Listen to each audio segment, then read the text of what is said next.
उनकी तरफ से ये कहा गया है कि जी हमें फिर फैसिलिटेट किया जाए खान साहब से मुलाकात के लिए। हमें इस पर कोई एतराज़ नहीं था। हमने उन्हें कहा जी कि आपको हम यकीनन ये सहूलत फराहम करेंगे, आप खान साहब से मिलें, उनसे मुशावरत करें, उनसे रहनुमाई लें, गाइडेंस लें। उन्होंने कहा जी कि ये सारा कुछ करने के बाद हम जो तीसरी मीटिंग होगी उसके अंदर अपने तहरीरी मुतालबात या चार्टर ऑफ डिमांड्स जो है वो लेके आएंगे।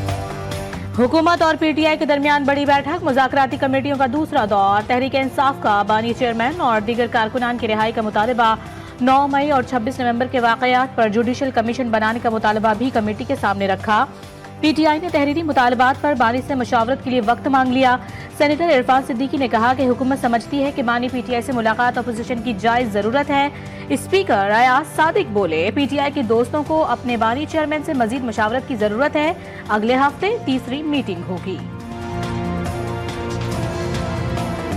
हमारे अपोजिशन के दोस्तों ने एक और मीटिंग अपने चेयरमैन के साथ करने की ज़रूरत है ताकि एक हतमी लिस्ट बना के और जो डिमांड्स हैं उसको फाइनल करके लेके आएँ। तो वो उम्मीद है कि अगले हफ्ते तीसरी मीटिंग इंशाल्लाह ये फिर से हम करेंगे।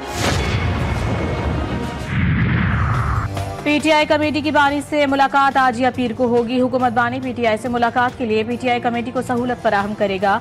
हुकूमत और पीटीआई मुज़ाकरात की अंदरूनी कहानी सिर्फ GTV न्यूज़ पर। मुज़ाकरात के अगले दौर में पीटीआई तहरीरी मुतालबात पेश करेगी। मुल्क की बेहतरी के लिए मुज़ाकरात कामयाब होने चाहिए। चेयरमैन पीटीआई बैरिस्टर गौहर ने कहा है कि सब जमातें अवाम और मुल्क के वसी तर मफाद में मिलजुल कर बैठे। वज़ीर आला अली अमीन गंडापुर ने कहा, हमारे मुतालबात माने गए तो मामला खुशअस्लूबी से हल होंगे।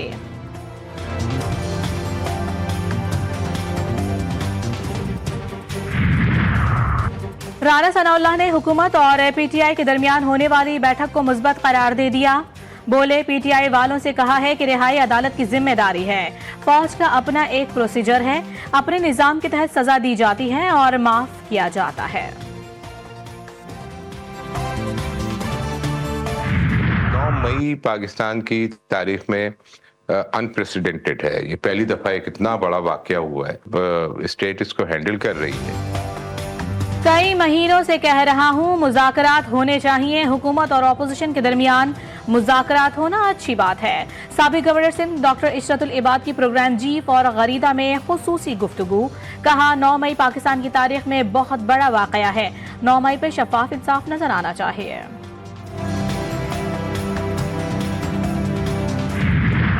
पाक फौज का अहसन इक़दाम, सानेहा 9 मई के 19 मुजरिमान की सजाएं माफ। ISPR के मुताबिक मुजरिमान ने कानूनी हक इस्तेमाल करते हुए रहम और माफी की पिटीशंस दायर की। मजमूई तौर पर 67 मुजरिमान ने रहम की पिटीशंस दायर की। फौजी अदालतों से सजा याफ्ता 19 मुजरिमान रहम की दरखास्तें मंजूर होने के बाद रिहा। मुलजिमान की रिहाई, रहम की दरखास्तें कानूनी कार्रवाई के बाद अमल में लाई गईं। मुजरिमों का दरखास्तों में 9 मई के वाकयात में मुलविस होने का एतराफ।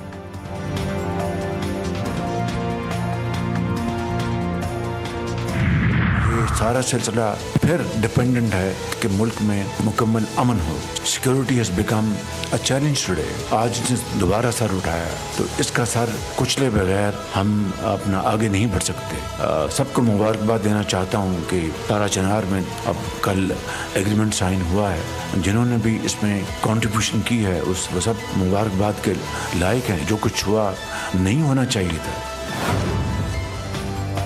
दहशतगर्दी ने फिर सर उठाया है, उसका सर कुचले बगैर आगे नहीं बढ़ा जा सकता। पारा चनार में जो हुआ वो नहीं होना चाहिए था।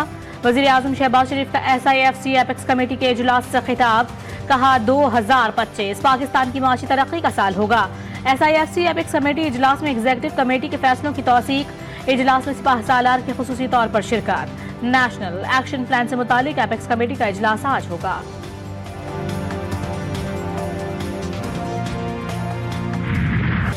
फरीक़ैन में अमन मुआहदे के बाद पारा चनार में जिंदगी मामूल पर ना आ सकी। कोहाट जाने वाले शाहराह पर आमदोरफ्त बहाल ना हो सकी। रास्तों की बंदिश और बेअमनी के खिलाफ जिले में 4 मकामात पर धरने। भूख से परेशान शहरियों की मुश्किलात में कमी न आई। मुश्किलात से तंग पारा चनार की आवाम को जल्द हालात बेहतर होने की उम्मीद। अगर आप पुरम में देखें किस तरीके से मुल्क दुश्मन एलिमेंट्स वहाँ पर अपना किरदार अदा कर रहे हैं। जो कल मुआहदा हुआ है उसके ऊपर इम्प्लीमेंट हो और जो जो मुआहदे में रियासत ने या फरीकैन ने एक दूसरे के साथ कमिटमेंट की है, वादा किए हैं, उसको पूरा किया जाए। खुर्रम के लोगों ने बहुत कुर्बानियां दी, मुआहदे पर अमल दरामद होना चाहिए। गवर्नर खैबर पख्तूनख्वा फैसल करीम कुंडी कहते हैं कि सूबाई हुकूमत संजीदा होती तो इतने धरने नहीं होते। अफगानिस्तान में आलमी ताकतों का छोड़ा असलहा पाकिस्तान के लिए इस्तेमाल होता है। गवर्नर की बल्दियाती नुमाइंदों पर तशद्दुद की मज़म्मत।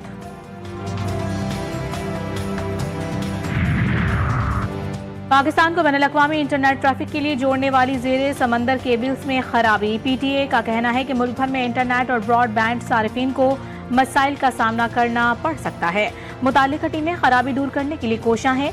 PTA सूरत हाल की निगरानी कर रहा है। टेलीकॉम सारिफिन को वक्तन फवक्तन आगाह किया जाता रहेगा। अदाकारा नरगिस और शोहर के दरमियान सुलह। लाहौर की सेशन कोर्ट में मुबैना तशद्दुद के मुकदमे पर नरगिस और माजिद के दरमियान सुलह हो गई। दोनों फरीकैन की जानिब से बाहमी रजामंदी से सुलहनामा अदालत में जमा करवाया गया। माजिद बशीर ने अबूरी जमानत की दरख्वास्त वापस ले ली। अदाकारा ने लाहौर के इलाके डिफेंस सी में शोहर के खिलाफ तशद्दुद का मुकदमा दर्ज करवाया था। इस्लामाबाद में ममनुआ असलहे का बेदरीग इस्तेमाल। वजीर आजम ऑफिस के अक़द में रात गए अंधाधुंध फायरिंग। वीडियो GTV न्यूज को मौसूल। फायरिंग करने वाले मुल्जिमान की मुतालिका थाने के SHO के साथ तस्वीर भी सामने आ गई।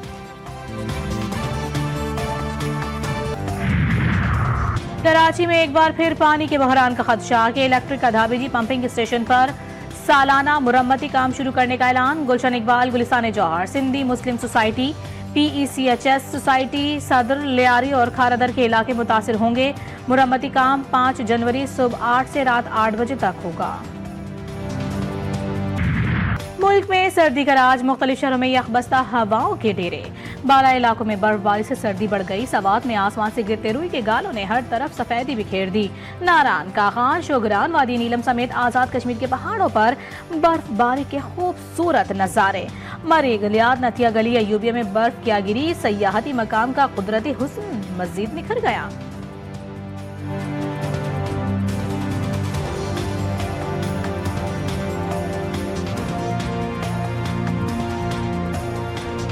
टूर लेकर आए हैं इस्लामाबाद से यहाँ, और आज यहाँ स्नोफॉलिंग भी हो रही है तो हम बहुत ज़्यादा एंजॉय कर रहे हैं। और मेरा ये फर्स्ट टूर है मालम जब्बा का और मैंने बहुत ज़्यादा एंजॉय किया है।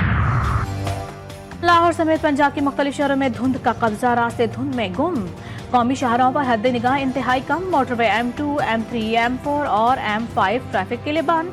तर्जुमान मोटरवे पुलिस की शहरियों को गैर जरूरी सफर से गुरेज करने की हिदायत।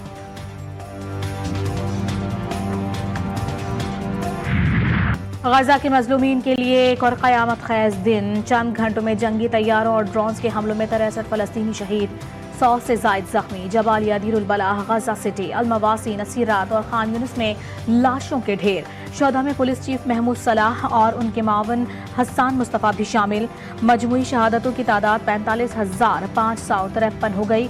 14 माह से जारी जंग की वजह से गजा की कुल आबादी में 6% कमी आ गई।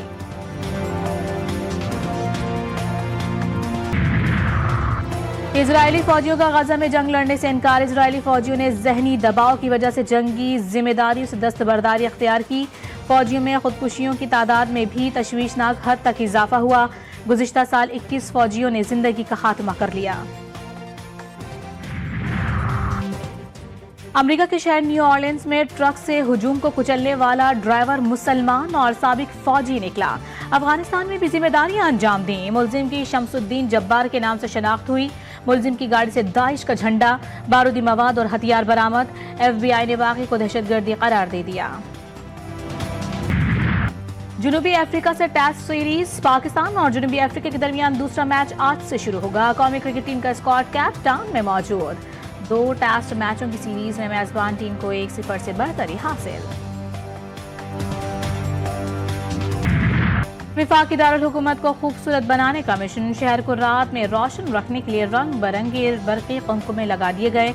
अंडरपासेस से गुजरें, ब्रिज पर सफर करें या फिर किसी शाहराह पर गाड़ी दौड़ाएं। हसीन नज़ारे मुसाफिरों को अपने शहर में जकड़ रखते हैं।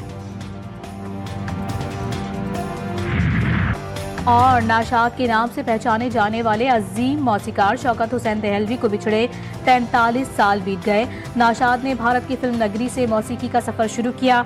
असल कामयाबी पाकिस्तानी फिल्मों से मिली। 30 भारतीय और 60 पाकिस्तानी फिल्मों को कई लाजवाब गीत दिए। उनकी मौसीकी आज भी कानों में जल तरंग बजा देती है।